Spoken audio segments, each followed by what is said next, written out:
न लिखनी हम बननी किसान गे, करे न फुटानी इतना रोपे पर तो धान गे। नैहरा में कोई नहीं तनी को खटनी आया हो राजा, कैसे करबो धान के रोपनिया। अगे मौगी करे पर तो धान के रोपनिया। कैसे करबो धान के रोपनिया।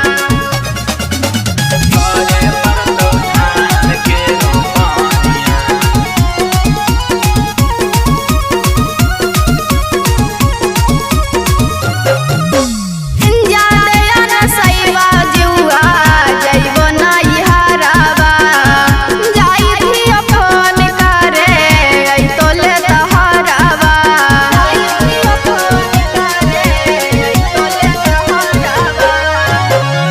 ऐसे न बोल धनी सीखले सहूर गे, नैहर के कैसन हाकौ मैया बेलूर गे।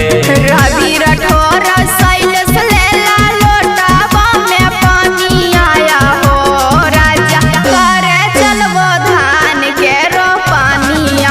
अगे धानी करे पर तो धान के